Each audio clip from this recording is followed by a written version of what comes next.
Peringatan Santo Bonifacius, seorang uskup dan martir, diperingati setiap tanggal 5 Juni.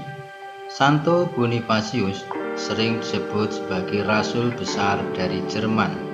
Rasul Besar Jerman ini dilahirkan di Wessex, Inggris pada tahun 672 dan 680. Ketika ia masih kecil, beberapa orang misionaris tinggal sementara waktu lamanya di rumahnya. Mereka menceritakan kepada Bonifacius kecil segala sesuatu yang mereka lakukan. Para misionaris itu begitu gembira serta penuh semangat dalam mewartakan kabar gembira kepada orang banyak. Dalam hatinya, Bonifacius kecil memutuskan bahwa kelak apabila telah dewasa, ia pun ingin seperti mereka.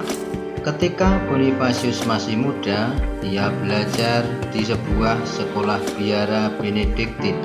Beberapa tahun kemudian, Santo Bonifacius menjadi seorang guru yang sangat populer. Ketika ditahbiskan sebagai imam, ia menjadi seorang pengkhotbah yang ulung, sebab Santo Bonifacius begitu penuh semangat dalam mengajar. Santo Bonifacius ingin agar semua orang mempunyai kesempatan untuk mengenal serta mengasihi Yesus dan gerejanya. Santo Bonifacius menjadi seorang misionaris di bagian barat Jerman. Paus Santo Gregorius II memberkatinya serta mengutusnya dalam misi tersebut. Santo Bonifacius berkhotbah dan berhasil dengan sangat gemilang. Ia seorang yang lemah lembut serta baik hati. Santo Bonifacius juga seorang yang amat pemberani. Pada suatu ketika, guna membuktikan bahwa berhala-berhala kafir itu tidak benar, Santo Bonifacius melakukan sesuatu yang sangat berani. Adalah suatu pohon oak yang sangat besar yang disebut oak thorn. Orang-orang kafir percaya bahwa pohon itu pohon keramat bagi para dewa mereka. Di hadapan orang banyak, Santo Bonifacius menebas pohon itu beberapa kali dengan sebuah kampak. Akhirnya pohon besar yang disebut pohon oak yang dikeramatkan oleh mereka akhirnya tumbang. Orang-orang kafir menjadi sadar bahwa dewa-dewa mereka itu tidak ada ketika tidak sesuatu pun terjadi atas Bonifacius. Marilah kita berdiri tegak mempertahankan kebenaran dan mempersiapkan jiwa-jiwa kita menghadapi pengadilan. Hendaknya kita tidak menjadi anjing yang tidak menggonggong, atau penonton yang diam membisu, ataupun gembala upahan yang melarikan diri menghadapi serigala. Demikian dikatakan Santo Bonifacius. Di mana saja Santo Bonifacius berkhotbah, orang-orang bertobat, diterima dalam pangkuan gereja. Sepanjang hidupnya, ia mempertobatkan sejumlah besar orang. Sebagai ganti patung-patung berhala, Santo Bonifacius mendirikan gereja-gereja dan biara-biara. Pada tahun 732, Bapa Suci yang baru, Santo Gregorius III, mentahbiskan Bonifacius sebagai uskup agung di Bavaria yang sekarang merupakan wilayah negara Jerman.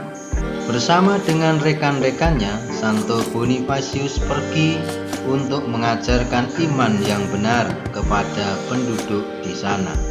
Di Bavaria, uskup yang kudus ini berhasil dengan gemilang bulan. Kemudian suatu hari, Santo Bonifacius sedang mempersiapkan penguatan bagi beberapa orang yang bertobat. Sekelompok prajurit yang ganas menyerang mereka. Santo Bonifasius tidak mengizinkan para pengikutnya berkelahi melawan mereka. Tuhan kita mengendaki agar kita membalas kejahatan dengan kebaikan, kata Santo Bonifasius. Telah tibalah hari yang telah lama ku nanti-nantikan.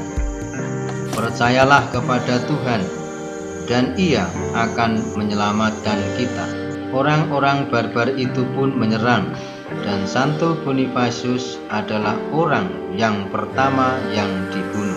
Santo Bonifasius wafat sebagai martir pada tanggal 5 Juni tahun 754. Santo Bonifasius dimakamkan di sebuah biara yang terkenal yang didirikannya di Fulda di Jerman seperti yang ia inginkan. Marilah kita berdoa. Tuhan keteguhan para martir, semoga Santo Bonifasius menjadi pembela kami. Iman yang diajarkannya dengan mulut telah dimeteraikannya dengan darah. Kiranya iman itu kami pegang teguh dan kami amalkan dengan setia. Demi Yesus Kristus, Putramu dan pengantara kami, yang hidup dan berkuasa kini dan sepanjang masa. Semoga para sahabat yang berlindung pada Santo Bonifasius selalu diteguhkan dan dikuatkan, serta diberkati Tuhan kini dan sepanjang masa. Amin. Dalam nama Bapa dan Putera dan Roh Kudus. Amin. Tuhan memberkati.